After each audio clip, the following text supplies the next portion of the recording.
오늘의 말씀은 요한복음 12장 1절에서 8절까지입니다. 유월절 엿새 전에 예수께서 베다니에 가셨다. 그곳은 예수께서 죽은 사람 가운데에 살리신 나사로가 사는 곳이다. 거기서 예수를 위하여 잔치를 베풀었는데 마르다는 시중을 들고 있었고 나사로는 식탁에서 예수와 함께 음식을 먹고 있는 사람 가운데 끼어 있었다. 그때 마리아가 매우 값진 순 나드 향유 한 근을 가져다가 예수의 발에 붓고 자기 머리털로 그 발을 닦았다. 온 집안에 향유 냄새가 가득 찼다. 예수의 제자 가운데 하나이며 장차 예수를 넘겨줄 가룟 유다가 말하였다. 이 향유를 300데나리온에 팔아서 가난한 사람들에게 주지 않고 왜 이렇게 낭비하는가? 그가 이렇게 말한 것은 가난한 사람을 생각해서가 아니다. 그는 도둑이어서 돈자루를 맡아 가지고 있으면서 거기에 든 것을 훔쳐내곤 하였기 때문이다. 예수께서 말씀하셨다. 그대로 두어라. 그는 나의 장사날에 쓰려고 간직한 것을 쓴 것이다. 가난한 사람들은 언제나 너희와 함께 있지만 나는 언제나 너희와 함께 있는 것이 아니다. 이는 하나님의 말씀입니다. 안녕하세요. 주님의 은총과 평강이 교회 여러분 모두와 함께 하시길 빕니다. 작년에도 몇 번 와서 말씀을 전하긴 했지만은 김 목사님이 새삼스럽게 이번 주가 제가 은퇴한 지 1년이 되는 주일이라고 상기시켜 주셨습니다. 지난 1년이 제게는 참 많은 일들이 일어난 한 해였고 정말 이 예배 현장을 떠나서 곳곳에 부름을 받아 가서 말씀을 전하면서 정말 좋은 분들을 많이 만났고 한국교회 희망을 보았고 그런 아주 가슴 벅찬 한 해였습니다. 김 목사님 또한 아까 내게 목사님 1년이 3년은 지난 것 같아요. 이게 담임 목사의 무게가 얼마나 무거운지 그 경험에서 나온 이야기라고 생각을 합니다. 교회가 든든히 서가는 모습을 바라볼 때마다 하나님께 얼마나 큰 감사를 드리는지 모릅니다. 여러분 정말 고맙습니다. 사순절 순례 여정 가고 있는데 정말 순례자답게 우리의 삶이 무르익어 가고 있는지를 돌아보아야 할 때가 아닌가 싶습니다. 사실 지난 12월 이후에 우리의 모든 사람들의 눈과 귀를 사로잡았던 한 사건, 이것이 우리를 몹시 지치게 만들었던 것이 사실입니다. 여하튼 일단락됐습니다. 안도의 한숨을 내쉬면서 이제는 모든 것이 제자리로 돌아왔다라고 하는 사람도 있지만은 또 마음속에 격분의 감정을 품고 큰일 났다고 느끼는 이들도 있습니다.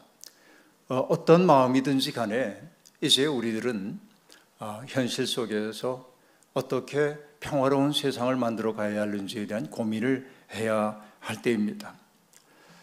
지난 몇 개월을 거쳐가면서 떠올랐던 생각은 해함도 상함도 없는 세상의 꿈은 얼마나 연약한 것인가, 그것은 얼마나 쉽게 파괴될 수 있는가 하는 것을 아프게 자각했던 그런 시간이기도 했습니다.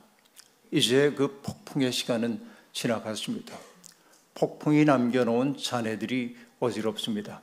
그 잔해들을 하나둘 치워가면서 일상을 회복하는 것이 우리에게 주어져 있는 과제라고 생각을 해봅니다. 분열과 갈등, 어둠 이런 것들이 지난 시절의 일이라고 한다면 이제는 화해와 일치와 그리고 빛의 시기가 우리 앞에 도래해야 할 때입니다. 당신의 몸으로 이방인과 유대인 사이를 갈랐던 담을 허물고 사람들로 하여금 화해하게 하셨던 예수 그리스도의 마음이 우리 속에 들어와야 합니다. 이 척박한 역사 속에서 기독교인으로 부름받은 사람들의 역할이 잠옷 중요한 때가 바로 지금이라고 저는 생각하고 있습니다. 서로를 바라보는 싸늘한 시선들을 거두고 하나님의 형상대로 지음받은 사람으로 서로를 대하면서 작은 차이보다 큰 일치를 오히려 귀히 여길 줄 아는 마음의 여백이 우리 속에 창조되기를 소망하고 있습니다. 프란체스코의 기도로 알려져 있는 평화의 기도가 자꾸만 머릿속에 떠오르곤 합니다. 주여 나를 평화의 도구로 써주소서라고 기도하죠. 그리고 이어지는 구절들은 대꾸로 되어 있지만은 매우 간략하나 아주 명징한 메시지를 담고 있습니다. 미움이 있는 곳에 사랑을, 다툼이 있는 곳에 용서를, 분열이 있는 곳에 일치를, 의혹이 있는 곳에 믿음을 심게 하소서. 여러분, 평화를 위해 일하는 사람들은 심는 사람입니다. 척박한 대지 위에 평화의 씨를 심는 사람들이라고 말할 수 있겠습니다. 믿음의 사람들은 세상 논리에 휘둘리는 사람들이 아니라 우리의 역사의 대지 위에 어떤 가치를 심어야 하는지를 고심하면서 땅을 갈아엎고 그 속에 아름다움의 씨를 뿌리는 사람이어야만 합니다. 이것이 우리에게 주어져 있는 소명입니다. 안동을 비롯한 경상도 일대에 큰 산불이 일어나가지고 모든 것들이 다 타버린 그런 상황 속에서 잿더미로 변한 그 집들을 바라보며 사람들이 망연자실하고 있는 모습을 우리가 봤는데, 우연히 어떤 할머니 한 분이 그 불이 지나간 자리 그 속에서 남아있는 그 마늘을 수확하고 있는 모습을 보았습니다. 그 모습이 제게는 숭고하게 보여졌습니다. 그렇죠. 일상은 계속되어야 하기 때문에 그렇습니다. 원망과 질시의 마음들 내려놓고 어떻게 우리들이 일상을 회복할 수 있을지에 대한 고민을 해야 하는 것입니다. 기독교인의 그 소명이 자뭇 중대한 때가 바로 지금입니다. 6월절 엿새 전에 예수님은 베다니 마을로 가셨습니다. 그곳은 예수님이 죽은 자 가운데서 다시 살리신 나사로가 살고 있던 곳입니다. 예수님을 위해 잔치가 벌어졌고 나사로도 그 잔치에 참여해서 비스듬히 기댄 채 음식을 나누고 있었습니다. 그런데 마리아가 향유 한 옥합을 들고 나와서 그 향유를 예수님의 발에 붓고 자기의 머리털로 주님의 발을 닦아드렸다고 성경이 이야기하고 있습니다. 향유 한 근, 여기 한 근이라고 되어 있는 헬라어 한 리트라라고 하는 것은 대략 327g 정도입니다. 어느 정도 분량인지 여러분 느낄 수 있을 겁니다. 누군가에게 기름을 바른다고 하는 것은 그를 극진한 귀한 손님으로 맞아들인다고 하는 사실을 시편 23편을 통해 우리가 압니다만, 그 값비싼 나르드 향유를 주님의 발에 부었다는 이 사건은 사람들에게 굉장히 강한 인상을 주었음에 틀림없습니다. 그 때문에 이 사건은 네 복음서 전체가 다 다루고 있습니다. 그런데 맥락과 상황은 조금씩 다릅니다. 마태복음과 마가복음에서는 무명의 한 여자가 주님의 그 머리에 발에 향유를 부었다고 그렇게 되어 있습니다. 무명으로 등장합니다. 그런데 누가복음에서는 그 여인을 뭐라고 말하냐면 죄인인 한 여자가 라고 이야기를 하고 있습니다. 그리고 요한복음에서는 사람의 이름을 특정해서 마리아가 라고 얘기합니다. 기독교 전통은 오랫동안 이 복음서의 이야기를 뒤섞었어요. 그래서 향유를 부은 여인을 누구라고 생각했냐면 죄인인 마리아, 그러니까 그 죄인인 마리아는 막달라 마리아일 거야, 이렇게 생각해서 향유를 부은 여인을 막달라 마리아라고 함부로 생각을 했습니다. 그리고 죄인이라고 하는 그 말 때문에 막달라 마리아의 직업이 창녀였을 거라고 말하기도 하는 것이죠. 이것은 여러분 완전히 성경을 뒤섞어 놓았기 때문임을 우리가 알 수 있습니다. 여러분, 이런 오해는 많은 사람들이 가지고 있는데요. 제가 신학교 시절에 어느 교수님이 수업 시간에 특강 강사로 시인인 김남조 선생님을 청했습니다. 김남조 선생님은 바로 이 고개 너머에 있는 효창동에 오랫동안 살았던 분이신데요. 그 당시에 김남조 선생님은 막 50대 초반의 나이가 아니었나 싶습니다. 이미 그분의 시집을 몇 권을 읽었던 저는 그 시인과의 만남을 매우 설렘으로 기다렸습니다. 시인은 매우 단아한 모습이었고 자그마한 몸집이었는데 앞에 와서 강의하는 책상 앞에 가만히 앉아서 조근조근 낮은 소리로 자기의 문학에 대한 이야기를 들려줬습니다. 저는 그것을 매우 귀담아 들었습니다. 그런데 시인은 문득 이렇게 이야기했습니다. 나의 인생을 걸고 내가 추구하고 있는 시적 과제가 있다고 한다면 마리아의 마음, 주님의 발에 향유를 부었던 마리아의 마음 하나를 이해하는 것입니다 라고 얘기했습니다. 50대의 시인이 자기의 남은 시적 과제를 그 마음 하나를 헤아리는 것이라고 얘기할 때 그게 굉장히 강렬하게 제게는 다가왔습니다. 그맘때 이미 시인은 막달라 마리아라고 하는 시를 쓰고 있었는데 거기에서 그 막달라 마리아를 시인은 이렇게 노래하고 있습니다. 7번의 7갑절 남자를 사랑해 끝내 한 사람의 영혼과도 못 만난 여자. 수없이 많은 남자들과 만났지만은 진실하게 한 사람과 깊은 사랑을 맺지 못했던 여자로 표현을 하고 있고요. 그렇기 때문에 어둡고 더 추워서 누구와도 다르던 여자라고 자기가 마음속에 그리고 있는 막달라 마리아를 그리고 있습니다. 그리고 누군가를 진심으로 사랑할 수 없다고 하는 그것, 어떤 자책감인지도 모르겠습니다만 그것을 이렇게도 표현하고 있습니다. 탕약처럼 졸아든 평생의 죄를 안고 살았다. 그 때문일까요? 그 마리아는 누구든지 허물 없이 받아 안아주는 예수 그리스도와의 만남을 더욱더 절실하게 고대했는지도 모르겠습니다. 시인은 바로 그 여인의 마음을 알아차리는 것을 자신의 평생의 시적 과제로 삼고 있었던 것이죠. 잠시 그 얘기를 넘겨두고 다음 이야기로 넘어가는데요. 주님의 발에다가 향유를 그 여인이 붓고 머리카락을 풀어가지고 그리고 발을 닦아드리는 그 모습을 바라보면서 가룟 유다는 마음이 몹시 불편했습니다. 그리고 불퉁거립니다. 그것을 300데나리온에 팔아서 가난한 사람을 도울 수 있을 텐데 왜 이렇게 많은 것을 허비하는가라는 것이지요. 그것은 다른 제자들도 똑같은 생각이었을 겁니다. 어쩌면 우리가 그 자리에 있었다고 한다면 우리 또한 다르지 않았을 거라고 생각합니다. 젊은 날에 나만 생각해 봐도 그렇습니다. 왜냐하면 가난한 사람을 생각하는 게 훨씬 더 거룩한 일로 여겨졌기 때문에 그렇습니다. 그러니까 그 여인의 그 마음을 저 또한 젊을 땐 이해할 수가 없었습니다. 효율성과 실용성을 따지는 사람들에게 사랑과 헌신의 마음에서 비롯된 일들은 일수 낭비처럼 보일 때가 아주 많이 있습니다. 실제로 우리가 이 세상에 살려면은 우리의 시간과 자원과 정열을 효율적으로 사용해야 하고 실용적으로 사용해야 하는 것은 당연한 일입니다.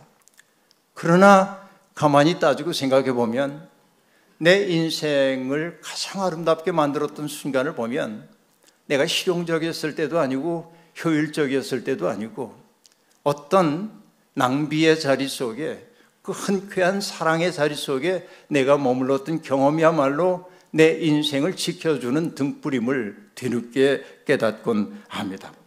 여러분, 우정과 사랑을 위해 내는 시간은 낭비처럼 보이기도 합니다. 하지만 바로 그 시간이야말로 우리의 다른 시간을 지탱해주는 든든한 기초임을 우리가 알 수 있습니다. 사랑은 거룩한 낭비입니다. 왜? 되돌려 받을 계산을 하지 않기 때문에 그러합니다. 이것이 거룩한 낭비라고 말하는 것이죠. 생각해 보면 여러분, 우리는 그 낭비하는 사랑 덕분에 살고 있습니다. 부모님이 왜 우리를 사랑하실까요? 왜 우리를 위해 희생하셨을까요? 어느 학교의 시험 문제에 그랬대죠. 부모님이 왜 우리를 사랑할까요? 주관식 문제인데 아이가 답을 그렇게 썼대죠. 그러게 말입니다. 알 수 없죠. 왜 우리를 사랑하는지, 왜 우리를 위해 모든 것 희생하는지 낭비하는 사랑이죠. 그 사랑이 우리를 세워주었어요. 부모님의 사랑만 그런 건 아니죠. 여러분, 역사 속의 아름다움은 다 그렇게 이루어졌습니다. 하버드 대학의 영성신학자였던 헨리 나웬 신부는 그 많은 사람들에게 영향을 끼칠 수 있는 자리를 버리고 캐나다에 있는 토론토에 있는 데이브레이크라고 하는 공동체에 들어가서 아담이라고 하는 중증장애인 한 사람을 24시간 돌보는 일을 했습니다. 어떻게 보면 재능의 낭비일 수 있습니다. 그러나 그 일이 바로 우리들을 더 깊은 영의 세계로 인도함을 알 수 있습니다. 따지고 보면 여러분, 신앙은 그러한 신비 속에 있는 겁니다. 독생자 아들 예수 그리스도를 우리에게 보내주신 하나님의 사랑, 그것 또한 낭비하는 사랑 아닙니까? 어쩌자고 당신의 외아들을 보내주십니까? 예수 그리스도의 사랑 또한 그러합니다. 죄 많은 우리들을 대속하기 위해서 우리의 서름과 아픔과 고통을 당신의 것으로 받아 안으면서 십자가에 처형당하기를 마다하지 않았던 예수 그리스도의 사랑이야말로 사랑의 거룩한 낭비가 아니고 무엇이겠습니까? 낭비하는 사랑이 세상을 따뜻하게 만드는 것이지요. 낭비하는 사랑은 쓸데없는 낭비가 아닙니다. 사랑에 낭비가 없습니다. 그래서일까요? 김남조 시인은 연세가 많아져서 연세 90이 넘으실 무렵에 쓰신 시 낭비 없는 사랑이라고 하는 시에서 그것이 마리아의 얘기라고 말하고 있지는 않지만 미루어 짐작할 때 시인이 마침내 당도한 가장 깊은 인식의 세계를 보여주고 있는데 낭비 없는 사랑에서 이렇게 노래하고 있습니다. 사랑엔 낭비가 없다. 더 많이 주었다면 그 풍요로 이미 보상받았다. 그 사랑 있었기에, 그 사람 있었기에 불 꺼진 한 세월이 밝고 따뜻했다고 그리 알리리다. 사랑엔 계산법이 없고 순수와 관용이라는 열쇠만이 있을 뿐이다 라고 말합니다. 나는 이것이 시인이 당도한 가장 아름다운 마지막 세계라고 생각을 합니다. 사랑에는 계산법이 없습니다. 우리가 이 험한 세월을 견딜 수 있는 것도 어찌 보면 나를 위해 시간과 물질과 그리고 모든 것을 희생해가며 우리를 사랑해 주었던 그분들 덕분입니다. 그렇지 않습니까? 그러니까 여러분, 평생 그 사람 덕분에 불 꺼진 한 세월이 밝고 따뜻했다고 고백할 수 있다고 한다면 우린 제법 철든 사람이라고 말할 수 있겠습니다. 그런데 더욱 중요한 것 있죠. 누군가가 내게 그 불 꺼진 어두운 세계를 밝혀준 빛이었다고 한다면 가만히 생각해 보면 내가 사랑해야 했던 그 사람도 나를 지켜준 사람임을 알 수 있습니다. 그에 대한 책임을 내가 질 수 있었기 때문에 내 인생이 든든해졌음을 우리는 경험하고 있는 것입니다. 지금 우리는 어떻습니까? 누군가의 한 세월을 밝고 따뜻하게 만들어 주고 있습니까? 싸늘한 계산법을 가지고 세상을 차갑게 만들고 있지는 않습니까? 여러분, 인간이 가장 인간다워지는 때는 누군가가 내 앞에서 뭔가를 요구할 때 그 요구에 응답할 줄 알 때 인간은 인간답게 된다고 말할 수 있겠습니다. 그러나 우리는 그렇게 응답하지 못하고 살 때가 아주 많이 있습니다. 바쁘다는 핑계로 또 그와 연루되면 위험에 빠질지도 모른다는 계산 때문에 그와의 접촉이 내게 손해를 가져올지도 모른다는 차가운 계산 때문에 우리가 누군가에게 밝은 등불이 되어주지 못할 때가 얼마나 많습니까? 오스트리아 출신의 저명한 작가였던 스테판 스파이크라고 하는 분은 세상을 떠나기 직전에 자기의 삶을 가만히 돌아보면서 자기 인생에 빛을 비춰줬던 어떤 사건 혹은 사람들을 떠올리는 작은 책을 썼습니다. 책 제목이 재미있습니다. 어두울 때에야 보이는 것이 있습니다 라고 하는 책입니다. 거기에서 짤막짤막한 글들이 등장하고 있는데 필요한 것은 오직 용기뿐이라고 하는 글은 그가 청소년 시절에 겪었던 한 사건을 떠올리고 있습니다. 16살 무렵 고등학교에 진학했을 때 자기 반에 있는 한 멋진 친구를 만나게 되었습니다. 그 친구는 모든 사람들의 부러움을 사던 친구입니다. 잘생기고 재능이 뛰어나고 똑똑하고 성실하고 품행조차 단정한 사람, 재수 없는 사람, 누가 보더라도 미래가 촉망되는 그런 사람이었습니다. 작가는 작가답게 얘기합니다. 그에게 유일한 단점이 있다면 너무 고상했다는 것이다. 갖춘 거 다 갖춘 엄친아 그런 친구였습니다. 그런데 어느 날 그 친구가 학교에 오지 않았습니다. 점심 무렵에 되어서야 비로소 그 친구가 학교에 오지 않은 까닭을 알게 되었습니다. 알고 보니까 그 친구 아버지가 굉장히 큰 대형 금융회사의 대표였는데 사기 사건에 연루돼 가지고 체포되었던 것입니다. 그러니까 그 친구는 부끄럽기 때문에 학교에 나올 수가 없었습니다. 그 친구의 책상이 비어있는 시간이 3주가 흘러갔고 3주 지난 어느 날 그 친구가 학교의 모습을 드러냈습니다. 부끄러웠는지 친구는 책상에 앉아 고개를 들지도 않고 가만히 앉아 있었습니다. 쉬는 시간이 되면 왁자지껄 아이들이 달려나가가지고 떠들썩하게 떠드는데 그 아이도 복도로 나가긴 했지만 누구와도 어울리지 않고 창밖만 물끄러미 바라봤습니다. 스스로 만든 고립을 깨뜨리기 어려워서 친구들은 다가서지도 못했고 떠들 수도 없었습니다. 아무도 먼저 용기를 내서 친구에게 다가가 말을 건네지 못했습니다. 그런데 다음날 아침 친구들은 그 친구의 자리가 다시 비어있다는 사실을 알게 되었습니다. 그리고 그 친구는 다시는 학교로 돌아오지 않았습니다. 그때의 일을 상기하면서 스테판 츠바이크는 이렇게 말합니다. 그 중요한 순간에 그를 저버리고 만 것은 공감 부족이나 무관심 혹은 못된 의도가 아니었다. 가장 필요할 때 올바른 말을 못하게 막는 것은 많은 경우 용기 부족인 것 같다. 패배나 굴욕의 수치심으로 영혼을 다친 사람에게 다가가는 일이 절대 쉽지 않음을 잘 알지만 이때의 경험을 통해 나는 누군가를 돕고 싶은 첫 번째 충동에 주저없이 순종해야 한다는 사실을 배웠다. 공감의 말과 행위는 도움이 가장 절실한 순간에만 참된 가치가 있기 때문이다.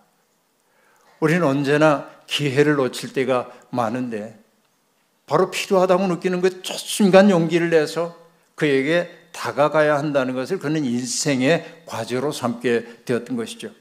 여러분, 도움이 가장 필요한 사람에게 바로 그 깨달음이 오는 순간 다가가는 것이 사랑이고 공감입니다. 그때를 놓치고 후회하지 말아야 합니다. 예수님은 가장 절실한 절박한 삶의 곤경에 처해 있는 사람들에게 언제나 다가가셨고 자기 인생의 무게를 안고 주춤거리며 다가오는 사람들을 팔을 벌려 환대하며 맞아 주셨습니다. 예수님은 당신에게 다가오는 사람에게 그가 가지고 있는 윤리적 척도를 가지고 그를 평가하지 않았습니다. 정결법을 잘 지키는 사람인지 아닌지 이기적인지 이타적인지 묻지 않았습니다. 그냥 팔 벌려 그들을 안아주셨습니다. 그들의 아픔과 상처와 부끄러움을 당신의 사랑의 옷자락으로 감싸 안아주셨습니다. 그래서 주님을 만난 사람들은 누구나 다 자기가 용납되고 있다는 사실을 알게 되었습니다. 신학교 시절 구원받음의 경험이라고 하는 것은 내가 받아들여지고 있다는 사실을 내가 인식하는 것이라고 배웠습니다. 주님은 바로 받아들이는 사랑을 사람들에게 경험하게 해주었던 것이죠. 우리도 가장 어려운 순간은 언제입니까? 누군가가 나를 밀어내고 있다고 하는 사실을 느낄 때, 내게 적대적 시선을 보낼 때 얼마나 마음에 상처가 되는지 알 수 없습니다. 마리아도 주님의 그 큰 사랑을 경험했습니다.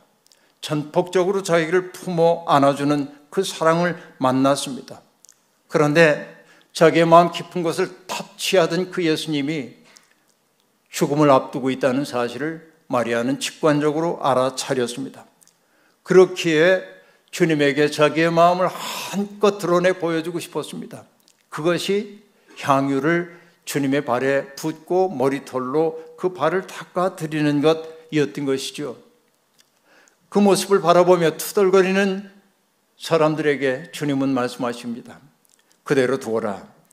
그는 나의 장사날에 쓰려고 간직한 것을 쓴 것이다. 가난한 사람들은 언제나 너희와 함께 있지만 나는 언제나 너희와 함께 있는 것이 아니다 라고 말합니다. 여기에 그대로 두어라 라고 한 말은 그의 행동을 제지하지 말라는 뜻이기도 하지만 헬라어로 그 단어를 풀어보면 그 속에 깊은 의미가 있음을 알 수 있습니다. 그가 홀로 있을 수 있도록 간섭하지 말아라 라고 하는 겁니다. 그 시간은 마리아의 시간이에요. 마리아와 주님 사이에 치유가 일어난 그 시간이기에 그대로 두라고 주님은 말씀하고 있습니다. 마리아의 행동을 도덕적 잣대, 내가 가지고 있는 인생관, 그거 가지고 평가하지 말라는 것입니다. 어떻게 보면 낭비처럼 보이는 그 거룩한 낭비의 기억이 마리아의 남은 생을 밝혀줄 빛이 될지도 모릅니다. 누군가를 위해 자기를 온전히 바쳐본 경험이 있는 사람이라야 예수 그리스도의 십자가가 얼마나 큰 사랑인지를 비로소 알게 되는 것입니다. 도덕적 올바름에 대한 기준은 저마다 다 가지고 있지만 자기를 바쳐 온전히 사랑의 신비 속으로 들어가는 사람은 많지 않습니다. 주님은 우리를 그 사랑의 신비 속으로 초대하고 있습니다. 가난한 사람들은 언제나 너희와 함께 있지만 나는 언제나 너희와 함께 있는 것은 아니다 라는 말씀은 가난한 사람들의 현실을 외면해도 된다는 허가증이 아닙니다. 내가 받았던 사랑이 흘러넘친다는 사실을 기억할 때 비로소 우리는 진심으로 다른 사람을 사랑할 수 있다는 말이 그 속에 무언으로 담겨 있습니다. 마리아는 그 시간에 엄중함을 직감적으로 알아차렸고 자기가 할 수 있는 최선의 행동을 다했습니다. 그 시간 집안을 온통 채우고 있었던 향기로웠던 그 향기의 기억은 이후에 제자들이 살아가는 동안 언제나 그들 앞을 비춰주는 등불이었을 것입니다. 예수 그리스도는 악취를 남기고 간 분이 아닙니다. 향기를 머금은 존재로 사셨습니다. 따지고 보면 예수 그리스도의 삶 그 전체가 향유였다고 말할 수도 있겠습니다. 우리도 그 아름다운 향기로 초대를 받았습니다. 우리가 예수님처럼 큰 일을 할 수는 없지요. 그러나 여러분 그렇다고 사랑을 포기해서는 안 됩니다. 마더 테레사가 했던 말이 기억납니다. 우리는 위대한 일을 할 수는 없습니다. 하지만 작은 일을 위대한 사랑으로 할 수는 있습니다. 바로 이것이 우리가 초대받은 점입니다. 사랑으로 하는 모든 일은 향기를 남깁니다. 그래서 바울은 우리는 구원을 얻는 사람들 가운데서나 멸망을 당하는 사람들 가운데서나 하나님께 바치는 그리스도의 향기입니다 라고 말했던 것입니다. 바로 지금이야말로 사랑이 궁극적 말이라는 사실을 역사 속에서 삶으로 입증해 보여야 합니다. 냉혹하게 서로를 바라보는 시선들이 교차하는 세상에서 사랑의 눈길로 서로를 바라보는 따뜻함이 필요합니다. 분열과 갈등의 시대를 극복하기 위해 우리가 혼신의 힘으로 붙잡아야 하는 것은 바로 예수 그리스도의 마음입니다. 새로운 질서를 낳기 위한 진통이 자칫 심각합니다. 하지만 우리는 새하늘과 새 땅을 바라보는 사람들입니다. 도래하는 하나님 나라를 바라봅니다. 우리는 그 나라에 초대받았습니다. 세상의 문법 내려놓고 하늘의 문법으로 역사를 새롭게 해야 합니다. 하나님 나라의 꿈을 가슴에 품고 척박한 대지에 사랑과 평화의 씨를 심는 우리 모두가 되기를 주의 이름으로 축원합니다. 함께 거듭의 기도 드리겠습니다. 하나님, 돌이켜 생각해 보면 과분한 사랑을 받으며 걸어온 세월이었습니다. 때때로 인생이 고달프고 힘겹다고 느낄 때도 있었지만 분에 넘치는 사랑받으며 오늘에 이르게 되었습니다. 주님의 그 사랑 덕분에 우리는 하나님의 백성이 되었습니다. 주님의 은총 덕분에 우리는 가야 할 길을 아는 사람이 되었습니다. 하나님, 우리의 그 거룩한 삶이 주님의 영광을 위해 쓰임받기를 소망합니다. 사랑을 낭비로 여기는 사람들 아니라 거룩한 사랑의 낭비를 꺼리지 않는 진실한 주님의 일꾼이 되게 우리를 붙들어 주옵소서. 예수님의 이름으로 기도하옵나이다. 아멘.